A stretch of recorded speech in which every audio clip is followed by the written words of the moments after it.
पंचायती राज व्यवस्था का उद्भव एवं विकास कैसे हुआ?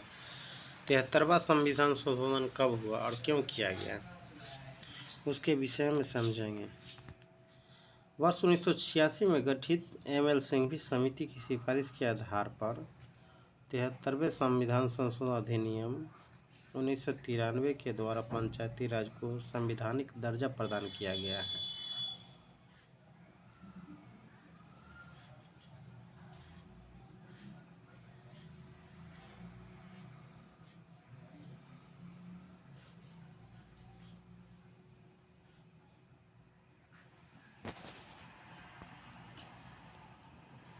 सत्ता के विकेंद्रीकरण की दिशा में पंचायतों को पहले की अपेक्षा और अधिक सशक्त बनाने के लिए भारत सरकार द्वारा सन 1993 ईस्वी में संविधान का 73वां संविधान संशोधन किया गया, जो पंचायती राज संस्थाओं के लिए वरदान एवं मील का पत्थर साबित हुआ। यह बिल्कुल स्पष्ट है कि 73वां संविधान संशोधन पंचायती राज से संबंधित है, जिसके द्वारा पंचायती राज व्यवस्था के लिए भारतीय संविधान के भाग 9 अनुच्छेद 243 क से 9 तक कुल 16 अनुच्छेद तथा अनुसूची 11 का प्रावधान किया गया है।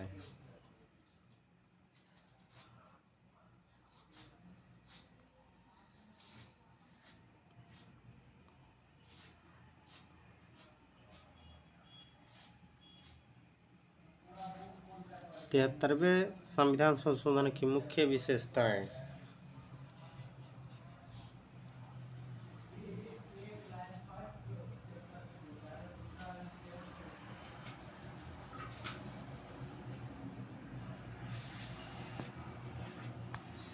तिहत्तरवें संविधान संशोधन के द्वारा पंचायती राज संस्थाओं को त्रिस्तरीय ढांचे का प्रावधान किया गया है।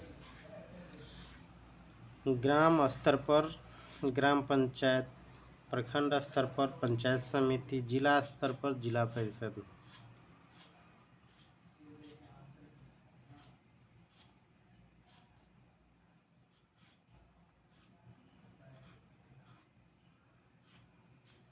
पंचायती राज संस्थाओं के प्रत्येक स्तर पर चुने जाने वाले जनप्रतिनिधि की कुल सीटों स्थानों में 1/3 स्थान पर महिलाओं के लिए आरक्षण की व्यवस्था की गई है। त्रिस्तरीय पंचायती राज व्यवस्था के 3 स्तरों की संस्थाओं का कार्यकाल 5 वर्ष निर्धारित किया गया है। किसी कारणवश पंचायत भंग होने पर 6 माह के अंदर निर्वाचन कराने का प्रावधान किया गया है। राज्य की संचित निधि से इन संस्थाओं को अनुदान देने की व्यवस्था की गई है।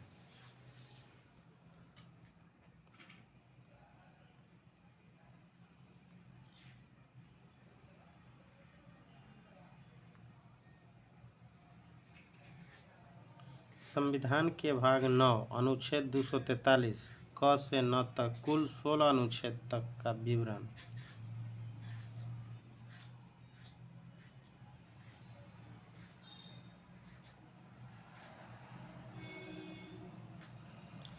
भारतीय संविधान के भाग 9 में अनुच्छेद 243 में क से 9 तक कुल 16 अनुच्छेद में त्रिस्तरीय पंचायती राज से संबंधित विभिन्न प्रावधानों का विस्तृत वर्णन किया गया है। अनुच्छेद 243 क ए में ग्राम सभा क्या है, ग्राम सभा कितने दिन पर होनी चाहिए, ग्राम सभा में ग्राम पंचायत के लोगों की उपस्थिति कितनी होनी चाहिए, उसके विषय में अनुच्छेद 243 के क के ए में वर्णन किया गया है। ग्राम पंचायतों का गठन कैसे किया जाता है, कितनी जनसंख्या पे ग्राम पंचायतों का गठन किया जाता है, उसके संबंध में ये दिया गया है।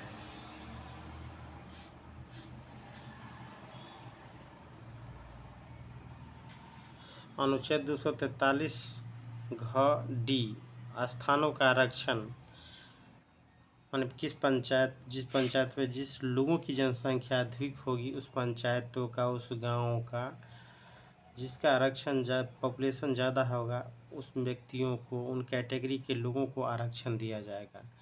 एससी का ज़्यादा जनसंख्या होगा तो वह पंचायत एससी घोषित किया जाएगा, एसटी का होगा तो एसटी घोषित किया जाएगा, ओबीसी का होगा तो ओबीसी घोषित किया जाएगा, जनरल का होगा तो जनरल किया जाएगा।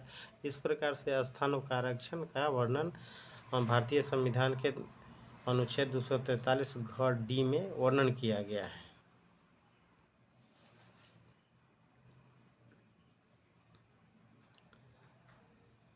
सदस्यता के लिए निर्हरता योग्यता क्या है, वो अनुच्छेद 243 के च एफ में वर्णन किया गया है।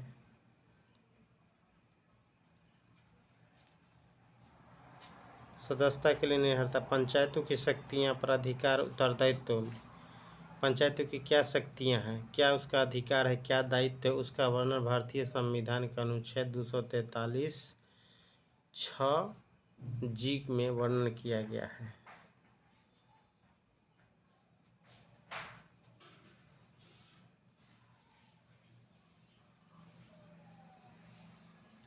पंचायतों द्वारा कर अधिरोपित करने की शक्तियाँ, उनकी निधियाँ। पंचायतों के द्वारा टैक्स की भी वसूली की जा सकती है, जैसे हाट लगा करके या सौदागिरी बना करके। इस प्रकार से राजस्व की उगाही की जा सकती है, राजस्व बढ़ाया जा सकता है, जिसका वर्णन अनुच्छेद 243 के ज एच में किया गया है। वित्तीय स्थिति के पुनर्वलोकन के लिए वित्त आयोग का गठन अनुच्छेद 243 झ आई में किया गया है। पंचायतों की लेखाओं की संपरीक्षा भारतीय संविधान के अनुच्छेद 243 ज में दिया गया है। पंचायतों के लिए निर्वाचन भारतीय संविधान के अनुच्छेद 243 के में वर्णन किया गया है।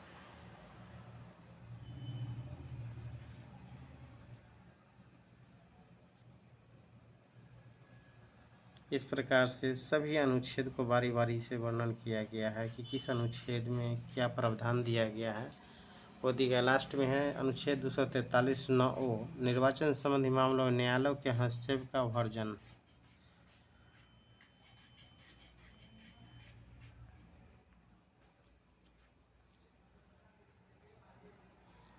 अगले स्टेप में है 73वां संविधान संशोधन द्वारा त्रिस्तरीय पंचायती राज संस्थाओं को सशक्त बनाने हेतु किए गए प्रमुख प्रावधान।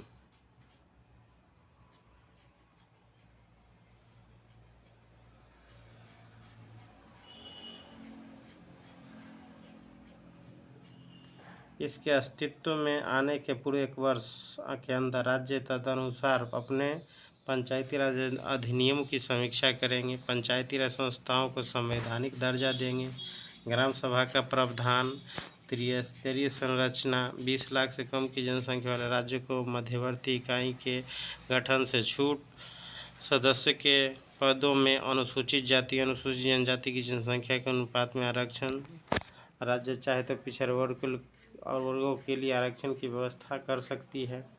सदस्यों के पदों के लिए महिलाओं के लिए कम से कम 1/3 स्थान सुरक्षित रहना चाहिए। अध्यक्ष के पदों के लिए भी आरक्षण व्यवस्था करने हेतु राज्य सरकार को छूट है। पंचायतों का कार्यकाल 5 वर्ष है।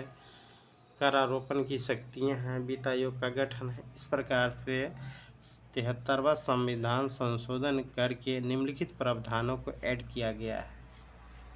ये सभी प्रावधान बनाया गया है। वित्त आयोग का गठन, सदस्यों का निर्वाचन प्रत्यक्ष रूप से, अध्यक्षों का निर्वाचन प्रत्यक्ष या अप्रत्यक्ष रूप से, इस पर निर्णय लेने हेतु राज्य सरकार को छूट है। चुनाव से संबंधित समस्त पक्षों का अधीक्षण, निदेशन, नियंत्रण राज्य सरकार एवं निर्वाचन आयोग में निहित है। लेखा एवं अंकेक्षण संबंधी प्रावधान है। इन बिंदु बाई बिंदु सभी प्रावधानों का वर्णन किया गया है। बिहार में पंचायती राज व्यवस्था। संविधान के 73वें संशोधन में निहित सत्ता के विकेंद्रीकरण की मूल भावना को अमल में लाने के उद्देश्य से बिहार पंचायत राज अधिनियम 1993 अधिनियमित किया गया, जिसके अंतर्गत त्रिस्तरीय पंचायती राज व्यवस्था की स्थापना की गई। ग्राम स्तर पर ग्राम पंचायत, प्रखंड स्तर पर पंचायत समिति, जिला स्तर पर जिला परिषद की स्थापना की गई है। त्रिस्तरीय पंचायती राज व्यवस्था के अतिरिक्त इस अधिनियम में ग्रामीण न्याय व्यवस्था हेतु प्रत्येक ग्राम पंचायत में ग्राम कचहरी की अवधारणा को भी सम्मिलित किया गया है।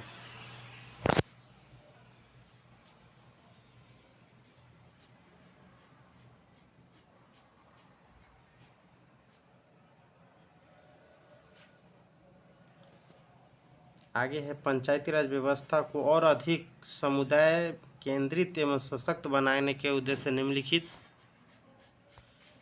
मुख्य प्रावधानों का समावेश करते हुए बिहार पंचायत राज अधिनियम 2006 का अधिनियम किया गया है।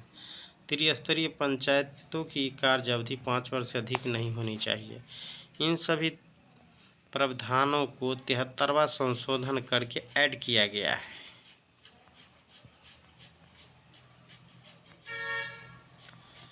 अनुसूचित जाति, अनुसूचित जनजाति, पिछड़ा वर्ग तथा महिलाओं के लिए अध्यक्ष के पदों में भी आरक्षण की व्यवस्था की गई। महिलाओं के लिए सभी स्तर में आरक्षित अनारक्षित कोटियों में सदस्य अध्यक्ष पदों में 50% का आरक्षण का प्रावधान बनाया गया है।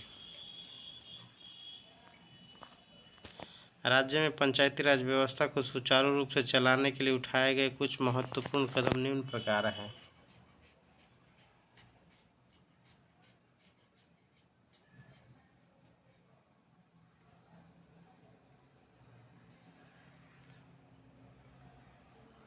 पंचायती राज संस्थाओं को राज्य सरकार की संचित निधि से भी सहायता अनुदान देने का प्रावधान है। पंचायती राज संस्थाओं का स्वतंत्र एवं निष्पक्ष निर्वाचन कराने हेतु बिहार राज्य निर्वाचन आयोग का गठन किया गया है।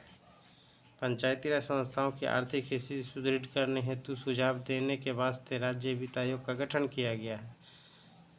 समर्पित षष्ठम राज्य वित्त आयोग की अनुशंसा प्राप्त है। हर पंचायत में शांति में व्यवस्था संवर्धित करने में सहयोग करने में आकस्मिक घटनाओं में सहायता करने के उद्देश्य से ग्राम रक्षा दल के गठन की व्यवस्था की गई।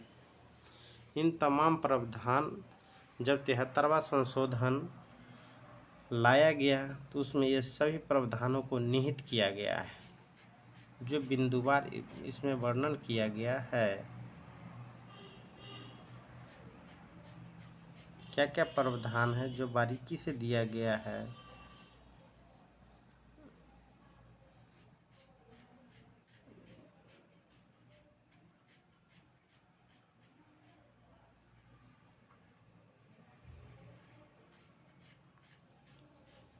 ये रहा 73वां संविधान संशोधन। 73वां संविधान संशोधन किया गया था तो उसमें क्या क्या प्रावधान किए गए पंचायती राज व्यवस्था के लिए, उन सभी प्रावधानों का वर्णन इसमें किया गया है। थैंक्स।